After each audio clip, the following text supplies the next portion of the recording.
নমস্কার বন্ধুরা, মিলি ছোট রান্নাঘরে সকলকে জানাই স্বাগত। আজ 15ই আগস্ট আমাদের স্বাধীনতা দিবস।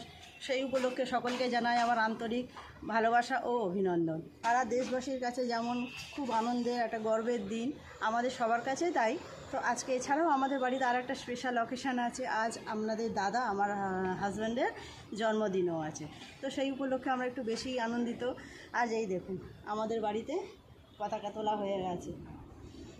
আপনাদের দাদাদের অফিস থেকে এরকম নিয়ম করেছে, এক সপ্তাহ পতাকা তুলে রাখতে হয়। 12 তারিখে আমরা পতাকা তুলে নিয়েছি। ক্লাবেও পতাকা তোলা হয়ে গেছে। তো চলুন, জন্মদিন উপলক্ষে কিছু তো রান্না বান্না হবে আজকে। চলুন নিচে যাওয়া যাক। রান্নাঘরে পায়েস বানাবো। এখানে চাল আমি ভিজিয়ে ধুয়ে রেখে নিয়েছি কিছু কাজু বাদাম আর কিশমিশ। আগে দুধটা কেটে জাল দিতে বসিয়ে দেবো।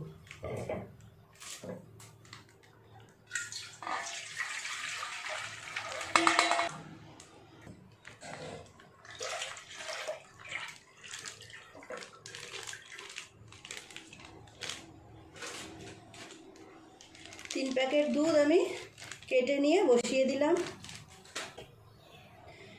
চালটা খুব ভালো করে ধুয়ে ভিজিয়ে রেখেছিলাম, জলটাকেও ঝরিয়ে নিয়েছি।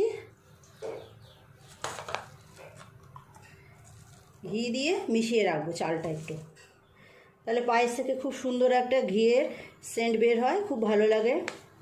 আমাদের বাঙালিদের ঘরে যতই চাই রান্না হোক, পায়েসটাই তো আসল বলুন। পায়েস তো জন্মদিনে করতেই হয়। এটা গোবিন্দভোগ চাল নিয়েছি আমি 100 গ্রাম মতো। দুধটা আগে কিছুটা ফুটিয়ে নেব, তারপরে চালটা দিয়ে দেব। দুধটা জাল দেওয়ার জন্য বসিয়ে দিয়েছি। দুধটা আগে ফুটিয়ে কিছুটা কমিয়ে নেব, তারপর চালগুলো দিয়ে দেব। দুধটা বেশ কিছুক্ষণ এইভাবে জাল করে দুধটা ফুটে গেছে। এবার আস্তে আস্তে চালগুলো দিয়ে দেব। আগে থেকে ধুয়ে ঘি মাখিয়ে রাখা চাল। এইভাবে ঘি মাখিয়ে রাখলে চাল থেকে খুব সুন্দর একটা ঘিয়ের গন্ধ বেরোয়। পায়েসটা যখন খাওয়া হবে খুব সুন্দর একটা ঘিয়ের গন্ধ আসবে। একটা তেজপাতা 2 টুকরো করে দিয়ে দিলাম পায়েসের মধ্যে। পায়েস রান্নার সময় কিন্তু এইখানে গ্যাসের সামনে থেকে একদম নড়া যাবে না। এখান থেকে সরলেই হয় দুধ ফুটে পড়ে যাবে, তা না হলে নিচেই ধরে যাবে পায়েসটা। এইভাবে নাড়তে হবে আর সামনে সব সময় থাকতে হবে। দেখতে দেখতে কিন্তু পুজোও এসে গেল বলুন। আগস্ট মাসের আজ হাফ হয়ে গেল, আর কদিন পরেই দুর্গা পুজো। সবার মনে এই পুজো আসছে, কত একটা আনন্দ। এইভাবে নাড়বো সারাক্ষণ। বেশ কিছুক্ষণ ধরে দুধ চাল একসাথে ফুটিয়েছি। চালগুলো বেশ সিদ্ধ হয়ে গেছে। চালগুলো খুব ভালোভাবে সিদ্ধ হয়ে গেছে। এর মধ্যে দিয়ে দেব চিনি। চিনিটা নিয়েছি এই পরিমাণ, দিয়ে দেব।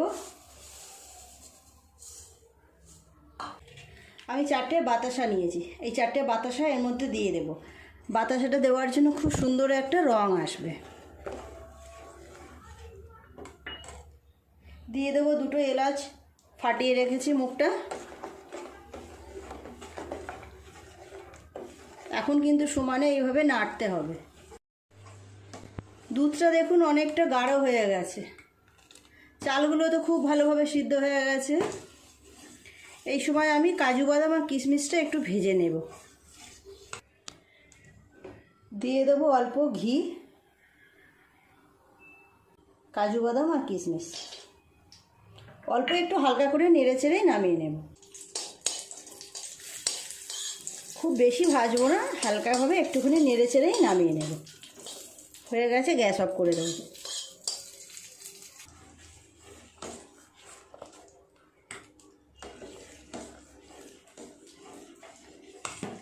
আরও একটুখানি কমাবো। আরও বেশ কিছুক্ষণ এইভাবে নেড়ে নেড়ে আর একটু দুধটা কমিয়ে নেব, তাহলে একটু গাঢ় হয়ে যাবে। দিয়ে দেবো ভেজে রাখা কাজু আর কিশমিশ।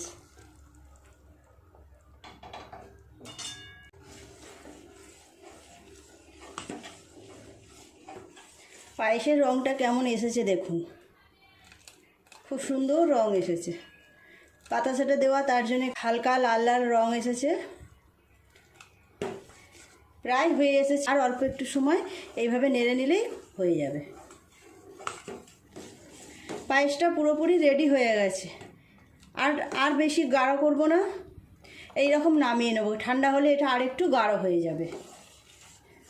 গ্যাসটা অফ করে নামিয়ে নেব। তৈরি হয়ে গেছে পায়েসটা, নামিয়ে নেব।